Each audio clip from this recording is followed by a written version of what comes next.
ठीक है, हम पीडिया में जो नया टॉपिक है आगे की तरफ सिलेबस की तरफ पढ़ रहे हैं। तो कुमारों में संस्कार, यहाँ से एक लॉन्ग क्वेश्चन आता है तो वो हम पढ़ेंगे। ठीक है, तो कुमारों में जो होने वाले संस्कार होते हैं तो उसके बारे में एक 15 नंबर का क्वेश्चन आता है कि जो संस्कार है ना, संस्कार के नाम लिखते हुए कोई भी एक संस्कार पूछेगा। ठीक है, नहीं तो 5 नंबर का क्वेश्चन यहाँ से जैसे जात कर्म क्या हो गया, चूड़ा कर्म क्या होता है, यहाँ से क्वेश्चन आ जाता है। तो संस्कार क्या होता है? कुमार मतलब बच्चों की बात की गई है, और संस्कार का मतलब होता है कि उसके गुणों में वृद्धि करना है, यानी जो बच्चा पैदा हुआ है उसे और अच्छा एक्टिव करने के लिए गुणांतर धनो, मतलब यहाँ पर लिखा है संस्कारो ही गुणांतर धानम, मतलब गुण में वृद्धि करने के लिए जो किया जाता है उसी को क्या बोलते हैं? संस्कार कहते हैं। ठीक है,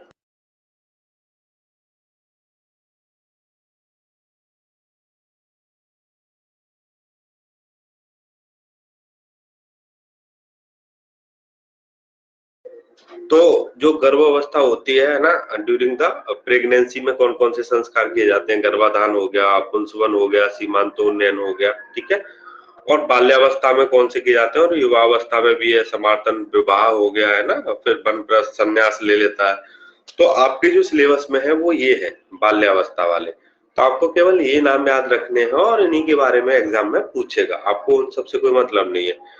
तो देखो यहाँ पे कितना है, 1 2 3 4 5 6 7 8। ठीक है, 8 संस्कार हैं जो कि बाल्यावस्था के अंदर आते हैं। देखो यहाँ पे लिखा हुआ है, ये जो 8 संस्कार हैं कुमार वृत्त के क्षेत्र में आते हैं। ठीक है, तो इन्हीं को हमने पढ़ना है, जिसमें से जो 6 हैं वो उनका वर्णन चिकित्सा दृष्टिकोण से आयुर्वेद के ग्रंथों में है। तो इनमें से 8 में से भी आपको 6 के बारे में पढ़ाई करनी है।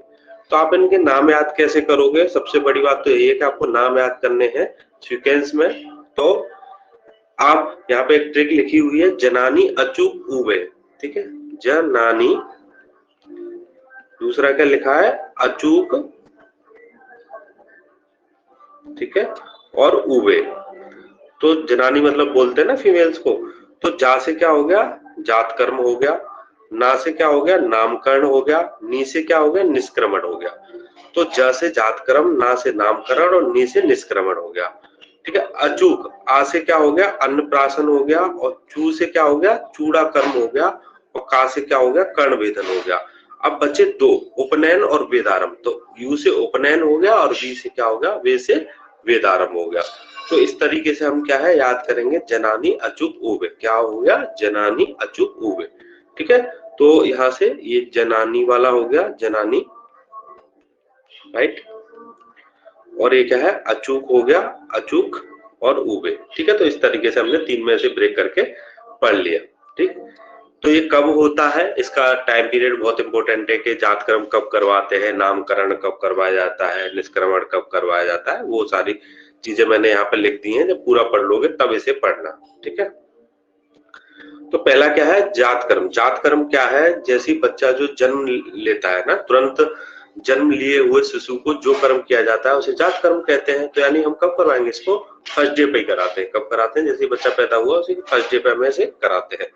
तो देखो इसमें क्या है कि जैसे देखो होता क्या है कि जो बच्चा है, जब at the time of pregnancy जो भी अपना खाना पीना है ना, जो भी नरिशमेंट होता है, जो भी न्यूट्रिशन होता है, वो किससे लेता है? मदर से ही लेता है।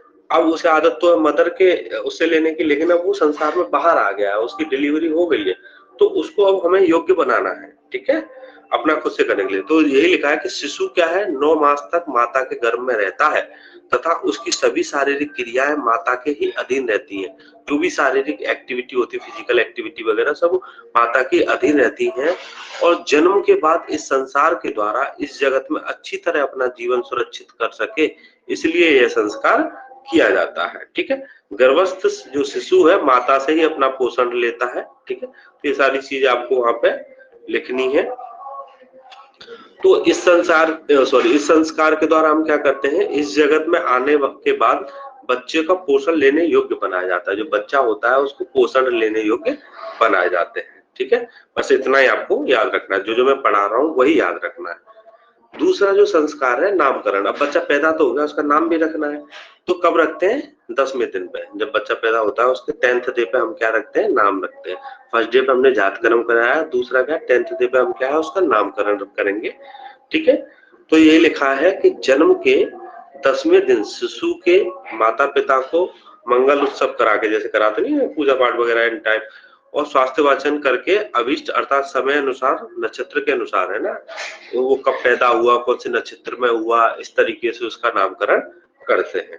ठीक है, तो वही लिखा है कि कैसे है, कैसे करते हैं, कैसे कैसे तैयारियां की जाएंगी। तो वही है कि जन्म के 10वें दिन से पुत्र के साथ, यानी जो भी बच्चा हुआ है वो जो फीमेल है वो अपना बढ़िया से तैयार होके, है ना, जैसे और जो सुगंधित द्रव्य है जैसे श्वेत है, सरसप है, ये सारी चीजें उसे बढ़िया से नहा ले, पहले तो स्नान कर ले। फिर स्नान करेगी, जब भाई किसी आपके यहाँ कोई फंक्शन होता है सबसे पहले आप नहाते हो, फिर बढ़िया से वस्त्र धारण करते हो, अच्छे से कपड़े पहनते हो, फिर जो भी आभूषण है पहनता है, कोई कुछ पहनता है तो नाना प्रकार के आभूषण धारण करने हैं, और मांगलिक वस्तुओं को स्पर्श करना है, कुल देवताओं की पूजा करनी है, और ब्राह्मणों और ये सब शिखाधारी की पूजा करके हम फिर जो है नाम रखते हैं।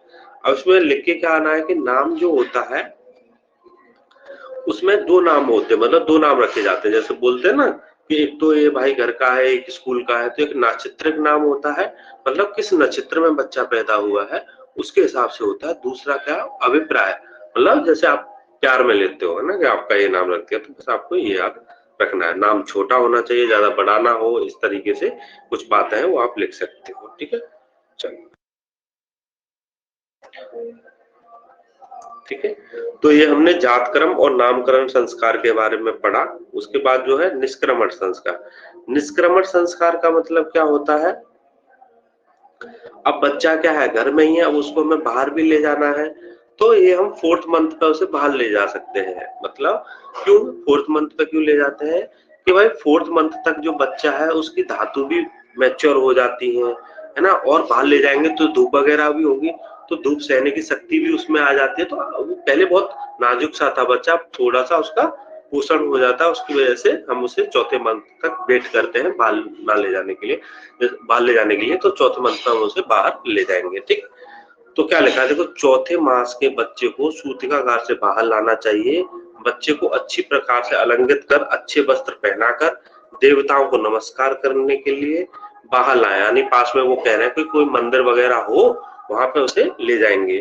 ठीक है, लेकिन उसके साथ में अग्नि और स्कंद वगैरह जला के चले, ऐसा मानना है आयुर्वेद में, अग्नि वग्नि जला के रखते हैं तो भूत प्रेत नहीं आते हैं। ठीक है, तो यही लिखा है। देखो काश्यप भी क्या कहते हैं, काश्यप वाला आपको लिख के आना है कि 4th मंथ में स्नान कराकर, आभूषणों से नए वस्त्र पहनाकर और उसे मधु घृत गुरुचल से युक्त कर माता के साथ प्रथम बार घर से बाहर निकालना है। देन क्या है, मंदिर में पूजा पाठ अर्चना करनी है। ठीक है, अर्चना करने के बाद वहां पे जो भी गुरुजी होंगे, ब्राह्मण होंगे, वो जो भी है उनका अभिवादन करके घर में वापस आ जाना है। ऐसा कौन कहते हैं? आचार्य काश्यप कहते हैं। ठीक है, बस आपको इतना ही याद रखना है। ठीक, नेक्स्ट हम बात करें किसकी? अन्नप्राशन और फलप्राशन। ये 5 नंबर का क्वेश्चन आता है, बहुत इंपॉर्टेंट है। तो अन्नप्राशन मतलब बच्चे को हमें कब, प्राशन का मतलब होता है खिलाना उसको। ठीक है, तो अन्न हमें कब खिलाना है, फल हमें कब खिलाने हैं, तो उसके बारे में बता रहा है कि जब शिशु को विशेष प्रकार का अन्न ग्रहण कराया जाता है तो उसे अन्नप्राशन कहते हैं। इसमें टाइम बहुत इंपॉर्टेंट है। अकॉर्डिंग टू सुश्रुत, सुश्रुत क्या कहते हैं, शारीरिक स्थान के 10वें चैप्टर में बताया कि 6 मास पश्चात, यानी जब बच्चा 6 महीने का हो जाएगा तो हमें उसे कैसा खाना देना चाहिए? लघु एवं हितकर, ऐसा इजी टू डाइजेस्ट हो और उसके लिए फेवरेबल हो, ऐसा ना हो अहितकर हो, ऐसा आहार हमें 6 महीने पश्चात देना चाहिए। ठीक है, और फल प्राशन की बात करें तो यहाँ पे आचार्य काश्यप क्या कहते हैं, ये इंपॉर्टेंट है। आचार्य काश्यप कहते हैं, जैसे सुश्रुत ने तो क्या बोला अन्नप्राशन के लिए कि 6 महीने बाद दे दो, लेकिन उन्होंने ऐसे बोला कि काश्यप ने कहा कि यार पागल हो गए क्या, काश्यप तो बच्चों के डॉक्टर थे, सुश्रुत को सर्जन थे, तो उन्होंने बोला यार पागल हो गए क्या, ऐसे थोड़ी डायरेक्ट आप खाने खिला दोगे, पहले कुछ फल वगैरह खिलाओ देन उसे खाने पे लेके आएंगे। तो उन्होंने कहा कि नहीं, आप जो 6ठे मंथ में कह रहे हो कि खाना खिला देना चाहिए, उस टाइम पे आपको उसे फल प्राशन कराना चाहिए, है ना। जो फल कैसे हो, रस में लघु हो, ठीक है, लघु हो, सुपाच्य हो, अच्छे से डाइजेस्ट हो जाए, वो सॉफ्ट टाइप के से हो, फिर देन हम 10th मंथ में उसे खाना खिलाएंगे। और ये करते कैसे हैं, पश्चिम दिशा की ओर मुख करके। तो ये इंपॉर्टेंट है कि जो बच्चा है उसका दिशा किधर होना चाहिए, मुख जो है पश्चिम दिशा की ओर बिठाकर उसे और अग्नि जलाकर करना है। वही अग्नि का कॉन्सेप्ट क्या है कि भूत प्रेत वहां पे ना आए। तो ये हमने किसके बारे में पढ़ा, यहाँ से 5 नंबर का क्वेश्चन आता है। तो सुश्रुत के हिसाब से भागवत और काश्यप के हिसाब से यहाँ पे लिखा हुआ है, ठीक है। ये क्वेश्चन इंपॉर्टेंट है, 2 नंबर का भी यहाँ से पूछ लिया जाता है, ठीक है। चलो आज फिर इतना ही पढ़ते हैं।